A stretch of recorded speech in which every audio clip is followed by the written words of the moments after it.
ќе има правда и ќе има мир во оваа држава. Кога ќе престанете да ги спречувате судските власти да ја вршат својата работа. Ако некој во оваа држава има вистински интерес од спроведување на правото и правдата, ако некој во оваа држава има и личен, и партиски, и државен интерес, тоа се представниците на ВМРО ДПМН. Огромни се сомнежите, не само во оваа просторија, не само меѓу пратениците, меѓу сите македонски граѓани, за криминалот кој се случуваше изминатиот период. И тука не сакајќи да ја преудицирам и одлуката и сето она што се случувало. Само луѓе со самодоверба, оние кои знаат, кои веруваат дека такво нешто не се случило, би ја поддржале таа постапка и би сакале да има судска разрешница. Сите овде, почитувани колеги, сме дојдени за со своите активности да допринесеме барем малку. Едно камче да ставиме во мозаикот кој се вика доверба на сите граѓани во Република Македонија кон државните институции. И сето тоа никако, ама буквално никако, не можеме да го постигнеме со гаење на неосновани сомнежи, со дезинформации и со дискредитации кон државните институции во Република Македонија. Кои се трите наши основни функции? И како пратеници, и како собрание на Република Македонија?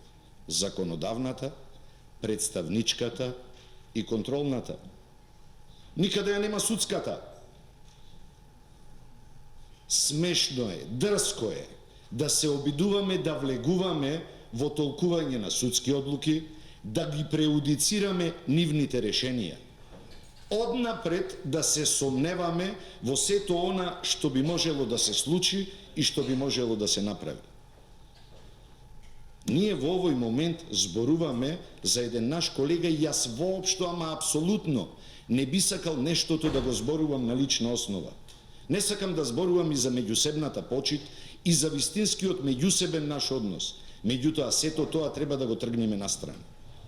Треба да и дадеме целосна можност на третата власт во државата, на судската власт, да може слободно да одлучува и да ги носи одлуките.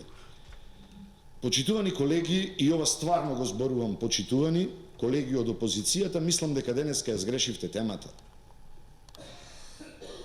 Темата на денешниот разговор од ваша страна, јас очекував дека ќе биде само една личност. Личност која требаше изминатиот период многу порано да ја спомните. Личност од чие дело требаше да се оградите. Единственото име во оваа судница за кое вие требаше да зборувате, а не ние од парламентарното мнозинство, е Груевски. Е груевизмот. Говорница.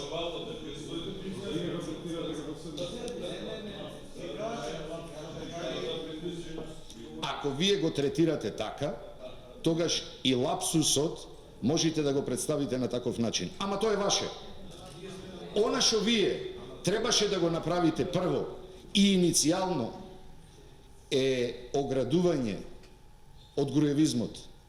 Оградување од Груевски и сето она што се случуваше изминатиот период. Наместо тоа, вие очекувате денес во 4 сато некој од телевизискиот екран да ви мафни и да кажи дека ве поддржува. Не оградувајќи се од човекот кој ги направи најголемите злодела изминатиот период.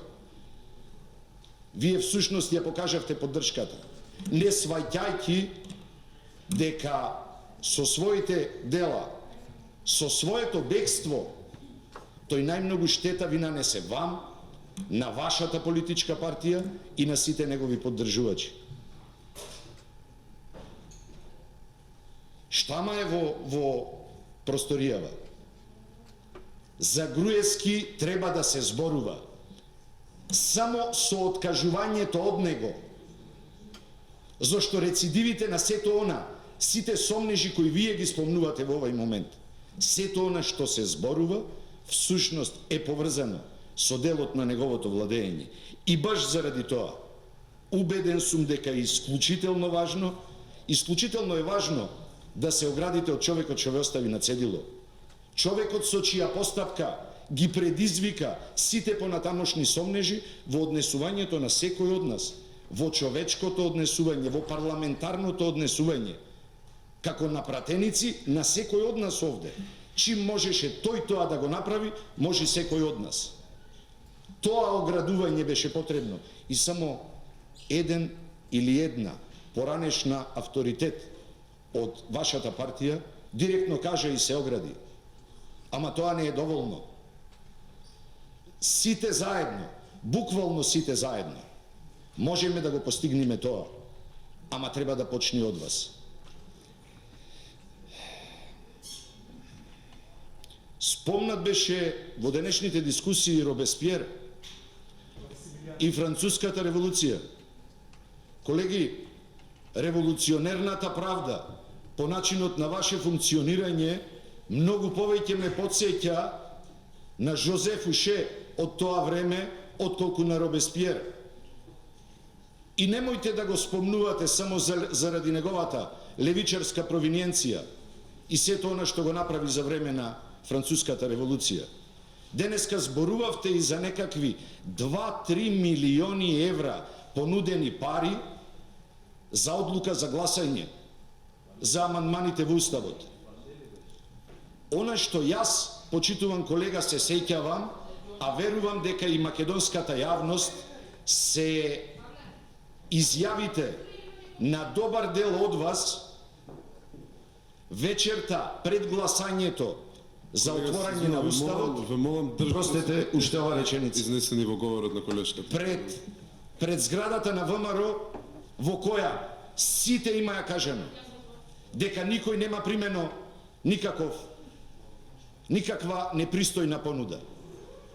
Ако е така, користењето на оваа говорница за ширење на лаги и невистини е многу голем грев.